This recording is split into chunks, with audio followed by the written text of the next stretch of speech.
Morning campers, coffee time. Yeah, bit bitter that one. Has consciousness been raised? There was a video out on about the 30th of October saying that mathematically, because of the position of the sun, the Schumann resonance, 3i Atlas, that mathematically it was impossible that 6 billion people wouldn't have their consciousness upgraded. There was also the mass sightings of UFOs in Ireland the night before last, and I made a video about that, and I got hundreds and hundreds of videos from people on social media from all over the place. Some people were saying it was the Starlink, I can't remember the name of the rocket, a rocket that was dumping fuel that had taken off from Florida. But that didn't make any sense because of the way it was moving. Rockets don't behave like that. And the whole Starlink thing, in my opinion, is a cover story for military operations and human-engineered UAPs. But certainly the thing that I saw in the sky was nothing to do with Starlink, and it was responding to my consciousness. So, and I've experienced that many times.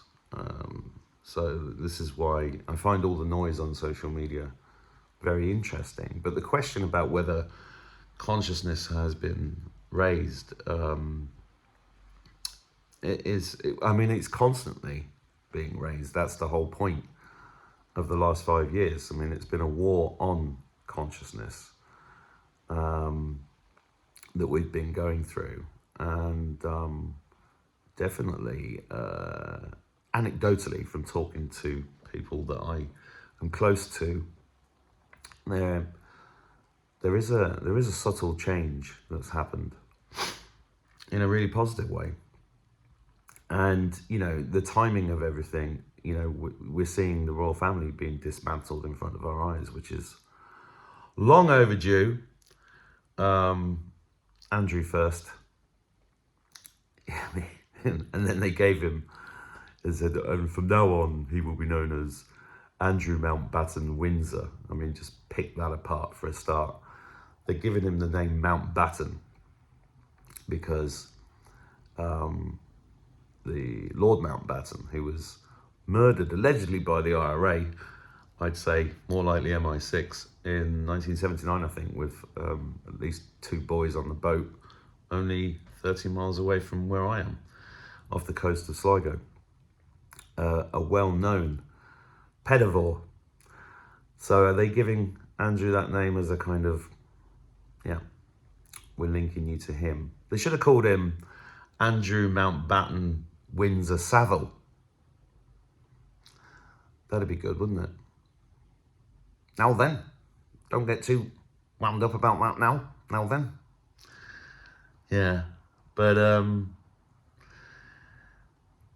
Windsor as well. They gave him the surname. They're highlighting the Windsor name. The Windsor name was only adopted in 1917 when the Saxe-Coburg name that they actually have was not, the German name that they actually had was not playing out too well in the engineered First World War. And interestingly, there's a point about Halley's Comet in 1910, I think it was, being these comets like 3i Atlas and Halley's Comet have an effect on consciousness. And I think it was it Steiner that mentioned the Halley's Comet was bringing in a time of a kind of materialistic consciousness in 1910, and of course the Federal Reserve, 1913, First World War, 1914, Second World War. I mean, it's just been one hell of a century, and I use the word hell literally. And it all this trauma that everybody is carrying, even my age, because ancestral trauma is a real thing that a lot of us have been working through during this time. and it's a very important thing to get healing if you can. I recommend the Body Code is very good. In fact, the Body Code helped. There was a woman I went to see in Cork called Julie Reed, and she did the Body Code on. I was very reluctant. I'm very reluctant when it comes to healing because I'm always too busy. And she'll tell you that story. But when she finally got me to do the Body Code, it took me right back to the womb when there was an abortion attempt on me. And once that was cleared, that trauma was cleared, things opened up like a flower for me. Because these traumatic events in our own lives are extremely important to release if you can. That's why we've just invested at Live 5D Health in a thing called the Dolphin NeuroStim, which is a simple but extremely powerful device that stimulates the vagus nerve, but it also releases trauma from scars. In fact, the doctor that I interviewed about this device, Dr. Bruce, and this device is in thousands of hospitals and it's been around for 36 years. And most GPs have no idea about this technology, according to Dr. Bruce, because he's spoken to tens of thousands over the years. And he told the story about how one of his fingers got trapped in a car as a small child. And that finger was related to the colon. In Chinese medicine, everything's related. The body's a hologram. You know, you can heal most people's pain by stimulating things on their forearm. If you look into the Pain Genie, which is Skenar technology. But the Dolphin NeuroStim is very interesting because, you know, he told a story about how he trapped his finger in a car as a child, but connected to the colon, which was the cause of his colon cancer 30, 40 years later. Because if that trauma is not released, it will manifest at some point. Which is why anybody that's got any kind of scar tissue, I mean, I've got a cut on my abdomen from a suspected hernia operation in the 70s. And these scars, however small, especially with women, you know, women get cut to pieces, especially when they have children. These scars cause trauma in the fascia, which is the connective tissue of the whole body. And it's something we have to release on a physical level, but also on a spiritual and emotional level. If we can release more trauma. I know we're going through more trauma as I'm saying this. I mean, why do they think they call Twitter scrolling doom scrolling? You know, I've just been doing it myself. But I'm emotionally unconnected from what I'm reading, you know, so I like to keep on top of what people are thinking or saying, just to see. It's like testing the temperature of the human mindset. But if you consume mainstream media and believe it, yeah, you'll be in a constant state of trauma. Which is why I think I put out a meme about 16 years ago and saying turn off the TV, stop reading the papers. I'm able to consume that information knowing that it's part of mind control and it's part of psychological operations, which we've all been under our entire lives. So is consciousness, has it risen? Well, you tell me. I certainly think it's definitely always happening, and the last 2 days have been pretty intense energetically, but I feel in a very positive way, and that will manifest as time goes by.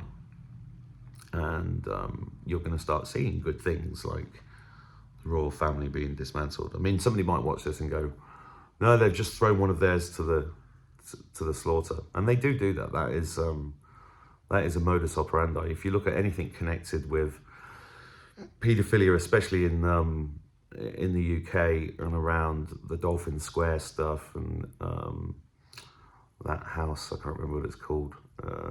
There's the Elm Guest House. If you've never heard of that, look it up, because there was a list of attendees at that guest house, I think from 1971, where people like Sir Cliff Richard and people like that were mentioned. And there's also stories about Leon Britton being caught with a snuff tape on his way. I mean, I've been researching this for so long, there was a great website called, I think you can find it on archive.org. I think it's called The Coleman, C-O-L-E, thecolemanexperience.wordpress.com. If you go to archive.org and put that in, you'll be able to see a hell of a lot of information that stopped being pumped out around 2017, I think. If you want to look into it, I mean, there's a lot more stuff that we all need to look into. I was given a book last night by a friend, which I'm about to read today, called Irish Wisdom Preserved in the Bible and the Pyramids. And the reason I'm reading things like this is because Conor McDarry. The reason I'm reading things like this is because there's so much more to it, you know. I've been going on about Ireland being really important for a long time now, and it is. That's why Ireland's constantly under attack, and they don't want you to know this stuff. Another one is Ireland, Land of the Pharaohs, which I've mentioned thousands of times, I think, by now. And I'm also looking into the Carahan Tepe. This is by Andrew Collins.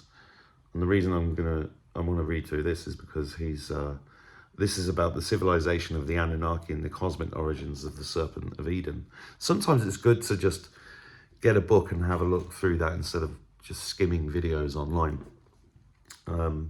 Because the truth about the history of man is connected directly with what's happening right now and directly with our levels of consciousness. So somebody asked me yesterday, what did I think about Three Eye Atlas? Whether it's is it the fake? I mean, you know, some people that I really respect are saying, you know, this is the beginning of Project Bluebeam and the fake alien invasion. Totally possible. Other people are saying it's a ship full of millions of Draco. Totally possible. Other people are saying it is a comet, but it's a living organism and it's affecting consciousness. Totally possible. Is it possible that it's all of those things? And it depends upon your level of consciousness. How you experience it depends on your level of consciousness. That could be the case. Whatever the case, going inside and expanding your the openness of your mind, whilst also having boundaries and protecting yourself from negative influences, seems like a wise way forward. So, in my constant attempt to be the wisest version of myself, that's what I'm going to do. But whatever the case is, if you're experiencing anything like huge in terms of your consciousness or what you're seeing, please comment below, and I'd like to read those. It is very interesting. And thank you to everybody that posted their videos of UFO sightings from the other night. That was fascinating. And yeah, long way to go, but I remain the apocalyptimist, and have a fantastic day, and God bless you.